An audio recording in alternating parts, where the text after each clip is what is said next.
சட்டப்பேரவை நிகழ்வுகளை தற்பொழுது நேரலையாக பார்க்கலாம்.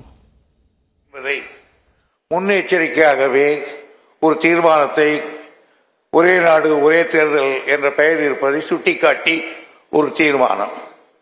இரண்டாவது,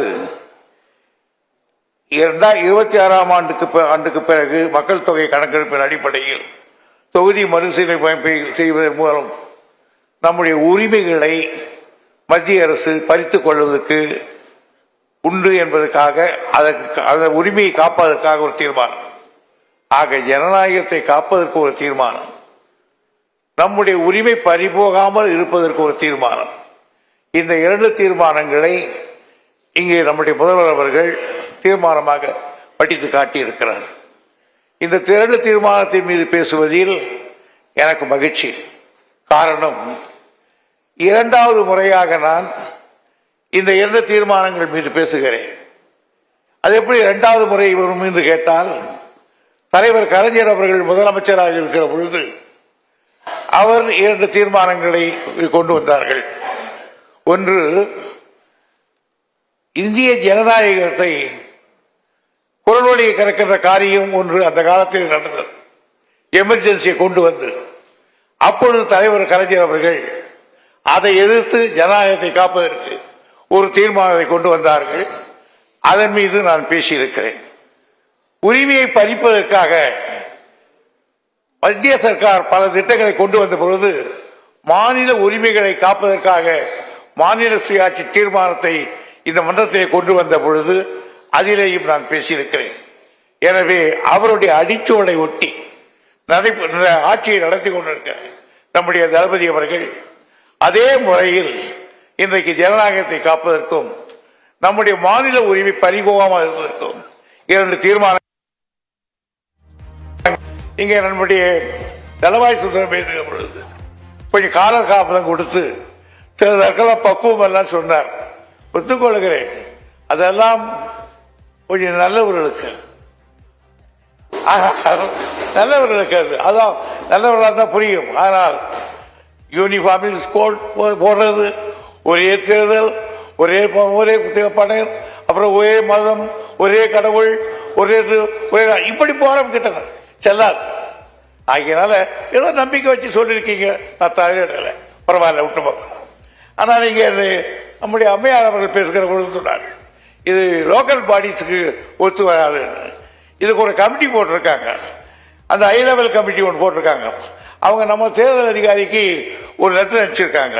அதில் என்ன சொல்றாங்கன்னு கேட்டீங்கன்னா, as you are engaged in organization of elections in the local bodies, the high level committee would like to invite you for having your valuable insight on the mechanism by which the election to local bodies can be held simultaneously with other executive bodies என்று போட்டிருக்காங்க.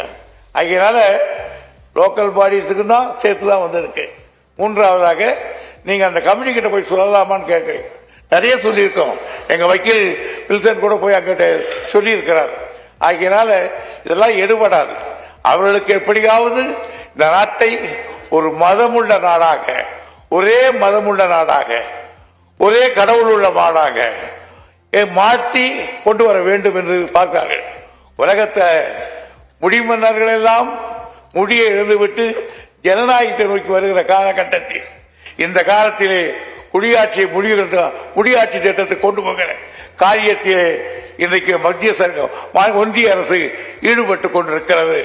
எனவே ஜாக்கிரதையாக இருக்க வேண்டும் என்பதற்காகத்தான் நம்முடைய முதல்வர்கள் இந்த தீர்மானத்தை கொண்டு வந்திருக்கிறார்கள்.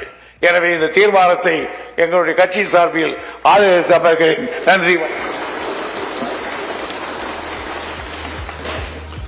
தொகுதி மறுசீரமைப்பு நடவடிக்கையை கையிட வேண்டும் என்று மாண்புமிகு முதலமைச்சர் அவர்களால் கொண்டு வந்திருக்கின்ற தனி தீர்மானம் பேரவையின் முடிவுக்கு விடப்படுகிறது. ஏற்போர் ஆம் என்க, மறுப்போர் இல்லை என்க.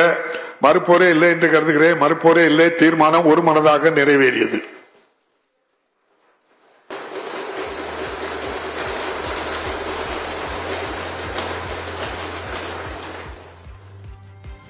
ஒரு நாடு ஒரு தேர்தல் திட்டத்தினை நடைமுறைப்படுத்தக்கூடாது குறித்த மாண்புமிகு முதலமைச்சர் அவர்களின் தனி தீர்மானம் பேரவையின் முடிவுக்கு விடப்படுகிறது. ஏற்போர் ஆம் என்க, மறுப்போர் இல்லை என்க. மறுப்போரே இல்லை என்று கருதுகிறேன். மறுப்போரே இல்லை. தீர்மானம் நிறைவேறியது.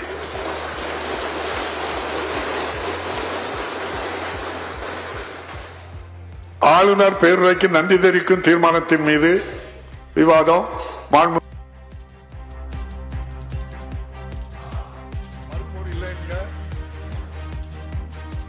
ஸ்டாலின் கொண்டு வந்த 2 தனி தீர்மானங்களும் நிறைவேறி இருக்கிறது. அது தொடர்பாக சபாநாயகர் பேசிய அந்த காட்சிகளை நாம் தொடர்ந்து பார்த்து கொண்டிருக்கிறோம். சட்டப்பேரவையில் முதலமைச்சர் மு.க. ஸ்டாலின் இன்றைய தினம் 2 தீர்மானங்களை கொண்டு வந்திருந்தார். அந்த 2 தீர்மானங்களும் நிறைவேறி இருக்கிறது. ஒரே நாடு ஒரே தேர்தல் திட்டத்திற்கு எதிராக ஒரு தீர்மானமும், மக்கள் தொகையின் அடிப்படையில் தொகுதி மறுவரை செய்வதற்கு எதிராகவும் மற்றொரு தீர்மானமும் கொண்டு வந்திருந்தார். அந்த 2 தீர்மானங்களும் நிறைவேறி இருக்கிறது. சட்டப்பேரவை கூட்டத்தொடர் இந்த ஆண்டினுடைய முதல் கூட்டத்தொடர் தொடங்கி நடைபெறக்கூடிய நிலையில் 3வது நாளான இன்று இந்த 2 தீர்மானங்களும் நிறைவேறி இருக்கின்றன. அதன் நேரலை காட்சிகளை நாம் தொடர்ந்து பார்த்து வருகிறோம். முதலமைச்சர் மு.க. ஸ்டாலின் அந்த 2 தீர்மானங்களையும் கொண்டு வந்து பேசினார். அதன் பிறகு அதற்கு ஆதரவாக பல்வேறு உறுப்பினர்கள் தங்களுடைய கருத்துக்களை தெரிவித்திருந்தார்கள்.